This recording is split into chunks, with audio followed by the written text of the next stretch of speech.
So I was going to do brakes on this, and then I found, when I pulled the wheel off, that the sway arm link is rusted and broke, which is no big deal for pulling this off. This has been sitting here for who knows how many miles, but this has been sitting on top of it.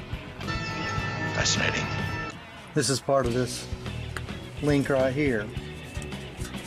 So all we have to do is remove this, which is this nut right here, and then put a new one on.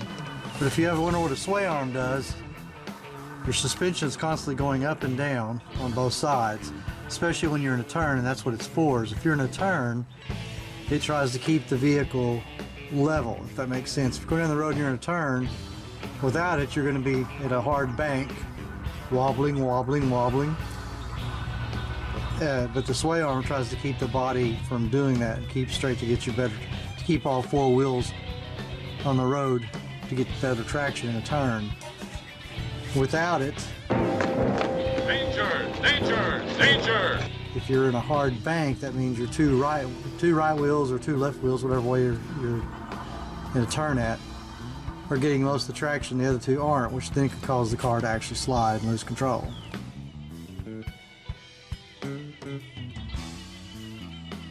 They do. They give us a hex where you put an Allen wrench, you have to turn it with a wrench. Unfortunately, it means you can't use an impact, but you put an Allen wrench or a torque, can't really see it from here, but put a wrench inside the hole in that in order to turn it. If you can get lucky and get a pair of vice grips in there, but more than likely it probably won't hold it. So I'll probably have to put some penetrating oil on this, put the wrench in and turn it with a wrench. It's going to be a little bit of a process. Okay, what I did is I used my cutoff wheel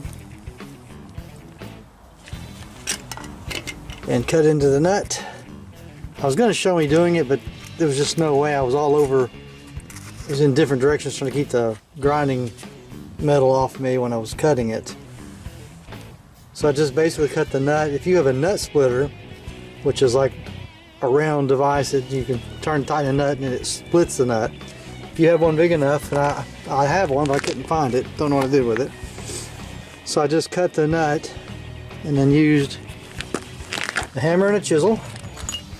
Just wedged it in there and knocked it off, and it still lacked a little bit. So I just put another little notch in. My cutoff wheel took about a second, and then just hit the center of this, and it made this pop loose. And that's what you have to do to get it off the hex. This thing is so rusted, the hex just started chewing. The hex Allen wrench went in there. When I went to put a torque on it, it just rounded the inside off because it's kind of rusted. But that's what it takes to get it off. If you run into a rusted situation like this where it's been on forever, you can use a Sawzall, cordless or corded, either one, and cut into the nut. If you got a nut splitter, just whatever you got to do to cut the nut to get this broke free to come out of that hole. The one thing I didn't point out is in my case here, this end link is broke. I mean, obviously you can see it was rusted and just broke in half.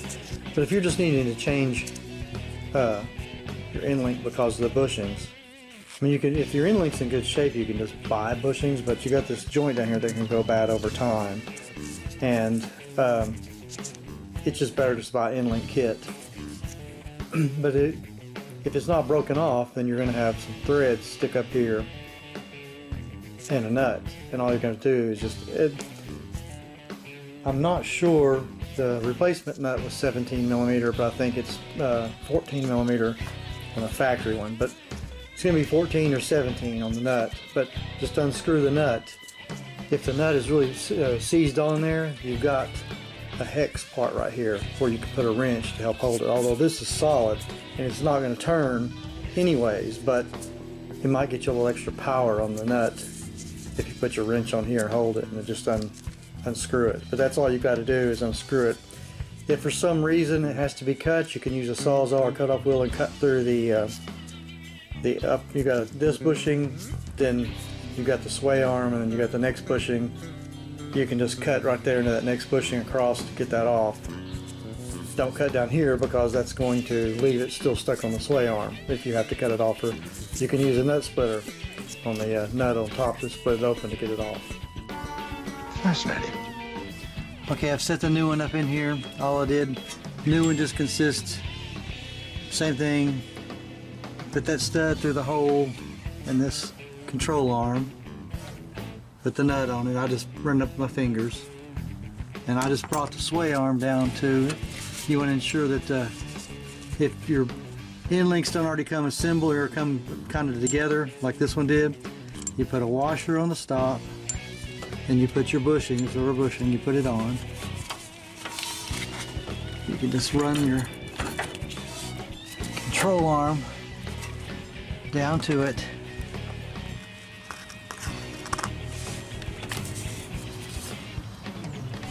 You put your bushing, make sure your bushing, if it has a little like sticking out lip, this one doesn't, it doesn't really matter, but if it does, make sure it's pointed to go down in towards the sway arm. Just put your bushing on it, put your washer on it, kind of push down to get some threads.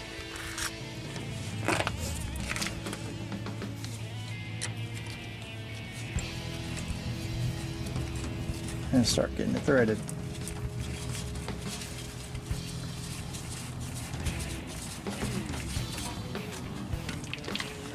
Now I'm going to try to run this nut up, this nut right here, I'm going to try to run up with the impact gun.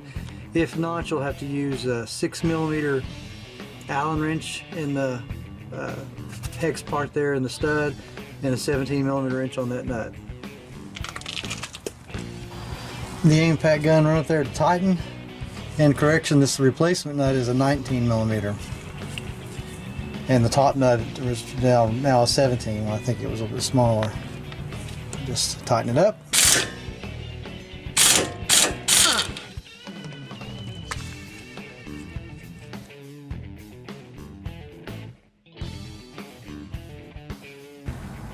That is a 6mm Allen wrench that goes inside that. And again, like I said, 17 on the top nut.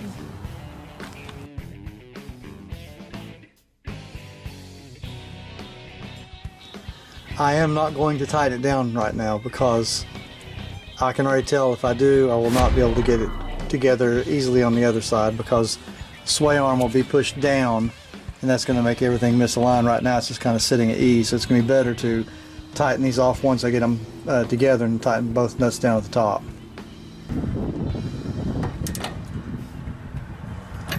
Okay, when you go to tighten down the end links, the rule of thumb is you tighten it down till the rubber swishes out about no more than between 1/16 and 1/8 of an inch past the washer.